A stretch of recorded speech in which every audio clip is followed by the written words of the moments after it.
Hi everybody, and welcome to Once Upon a Scarf. This channel celebrates the art of the vintage scarf and zooms in close to the wonderful stories they tell. As Halloween draws near, I thought I'd take us on a tour of my spookiest, gothiest, most creeptastic scarf, the incomparable Caducée silk cashmere shawl from Hermes. It's a classic, not only thanks to its sinuous, edgy design, but because it also references the house in a mind-bending, I'd even say genius way. Hang on for the full details. I'm the author of 2 classic books on vintage fashion, Secondhand Chic and It's Vintage Darling. I'm a huge fan of the luxury, versatility, and in this case, hypnotic design in great vintage scarves. I'm so happy to share what I know with you. Because my shawl, in a blue, maroon, and silver version, goes to the dark side on camera, we're going to lift up that rock and shine a bright light on its elements. Ready?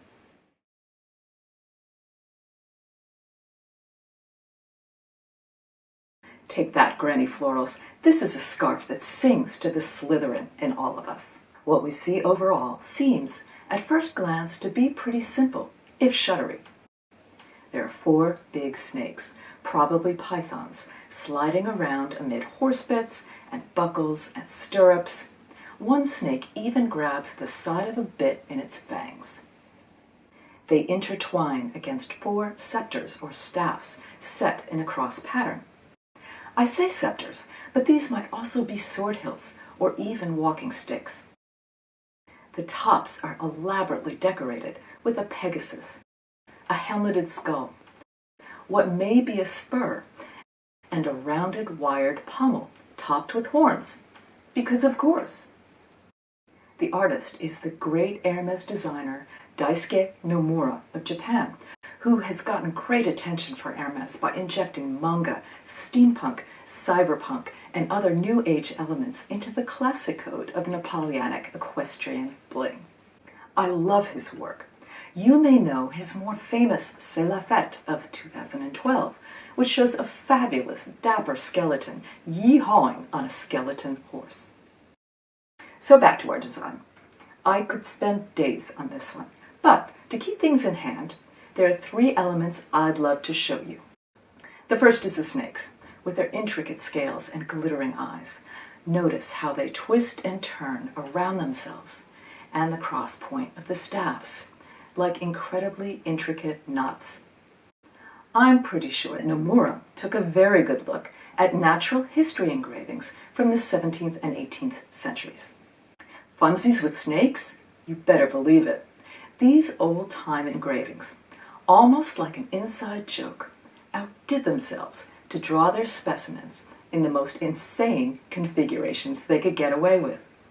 It was honestly like a crazy throwdown in serpentine calligraphy. Here's an illustration from one of the few female artists working in this genre, Sarah Stone. You go, girl. Her snakes look an awful lot like Nomura's.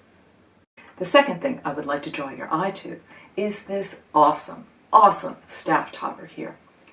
A skull wearing a winged helmet. The brilliant thing about this image is that it works in 2 ways, both backward to a classical past and forward to an apocalyptic future. The idea of a feather-enhanced helmet is all over the place in distant history, but it's probably most closely associated with the god Mercury. His winged helmet and sandals helped speed him around the globe as the messenger of the gods. If you're a flower lover, and who isn't, you'll know him from here. Somehow, this visual of a helmet with wings got transformed and co-opted by the Hells Angels. For the antique bronze god and headgear, they swapped in a skull and a Harley helmet. They kept the wings, maybe because these boys are the messengers of badass. I think what Nomura is doing here is a mashup. We look at it and think, uh-oh, we're about to get a special delivery from trouble. So that's great, right? But it gets even better. It's not at all obvious, unless you spend a lot of time studying Greek myths, that the snakes and staffs represent something beyond the slithering. What we see here is a literal deconstruction of an ancient symbol known as the caduceus, which gives this scarf its name. You've surely seen this on logos, in art, possibly even at your doctor's office, because it's become a symbol of medicine. Two snakes entwine around a staff representing harmony, balance, and fair exchange. Its medical associations may arise from the fact that this staff was traditionally held by, once again, the god Mercury. His snakes also had winged heads to help him fly along. There was a legend that if a man or a woman had been bitten by a snake and was touched by the caduceus, they were instantly cured.